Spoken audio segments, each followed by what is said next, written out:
Hi, I'm Leonard Judge, and I'm here to ask Dustin Milligan, author of the Charter for Children, some questions about the books. They're a 14-book series, and Dustin is going to answer a few questions for us. Hello, Dustin. Hello, Leonard. Pleased to meet you. I'm wondering maybe if we could begin, you could just tell us a little bit about your own personal history, about you.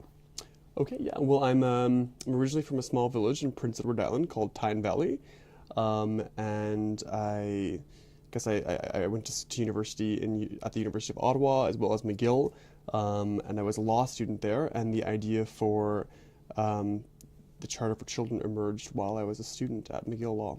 Ah, okay. And so, you're a lawyer now? I am, yes. And an author. Yes. Yes. Yeah. And the Charter for Children, is this your first foray into the writing? It is. Yeah. It's my first foray into this type of literature. I've just done academic primarily prior to this, so. Yes. Okay. I wonder maybe for our audience if you could give us just a brief outline of what actually is the Charter for Children. Okay. Well, the Charter for Children is a series of 14 children's picture books, and each story in the series seeks to teach children about a basic right or freedom that's guaranteed in the Charter, and then each is also set in a different province or territory of the country. So it seeks to introduce children to the basic concepts of the Charter of Rights and Freedoms through basic children's narratives. Okay, and why do you feel that this is something that you wanted to do? Why is it important that children be introduced to the Charter of Rights and Freedoms? I know it's the 30th anniversary here of the Charter, 1982 to 2012, but why specifically did you decide to take on a project in which you tried to articulate the Charter for younger people? I think there are a number of reasons why it's pertinent that children are aware of their rights. One being that certainly with awareness, you have a certain amount of empowerment. You can address inequality, you can address any infringement of those rights and freedoms.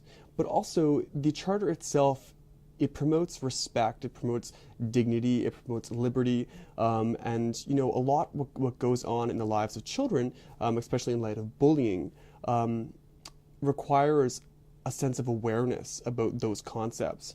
And through that awareness and through that sense of self-empowerment, I think children are better capable of confronting those issues in their day-to-day lives. I also think simply as Canadians, it's necessary that we get introduced to these concepts and introduced to our rights and freedoms so that we value them, so that we can further promote and protect them, so that we continue to live in a society where these rights are respected and guaranteed, but also where we have an active citizenry, and young people as the next generation have to ensure that we have an active citizenry so that we promote and protect them in the future. Oh, okay. You use humor in these books a lot. There's some great examples of double entendres and of inside Canadian jokes. Yeah. Why did you choose to use the Charter as a very somber document, right, outlining the rights that we as Canadians have, and you're teaching those children? Why did you decide to use humor? It's an integral part of your presentation in these books. Why?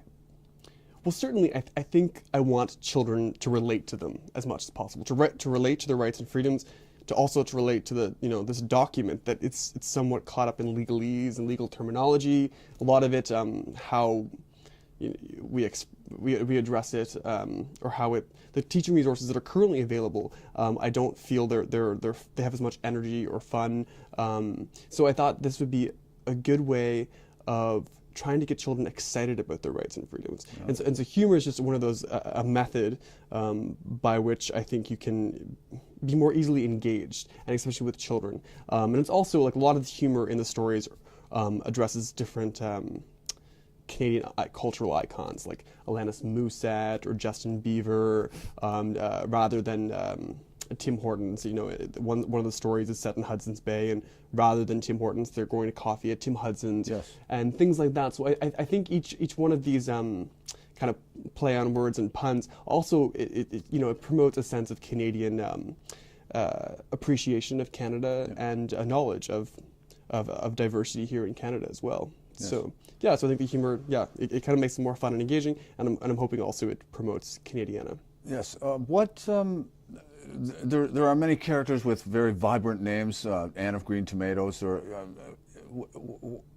why did you choose to take inanimate objects and give them and animate them with human characteristics? Well, really, the reason is because I wanted to make the series as Canadian as possible, and I think that when you look at the Charter of Rights and Freedoms, I see it as this it's very much the foundation of our moral fiber in many respects. It's this value code by which, as Canadian citizens, we must live by and we must abide by. And so I thought it would be great taking this Canadian framework and then identifying it with all these different Canadian characters. So there's tomato. The Leamington, Ontario story has tomatoes. There's polar bears in Nunavut. There's codfish in Newfoundland. Yes. So it's kind of taking these iconic. You've taken iconic characters there, right? Yeah, that relate to that specific province or territory. Yes. Why are there 14? I assume it has something to do with the provinces and territories. Why are there 14 books in the series?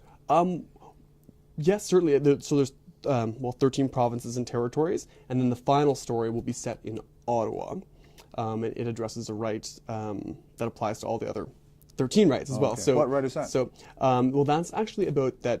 It's the knowledge that although we all of these rights, we were guaranteed all of these rights, there are certain limits to every single one of these rights. And so the final right, or the Section 1 of the Charter, or the one that's set in Ottawa, is based on Section 1 of the Charter, which really states that there are reasonable limits to every other right as well.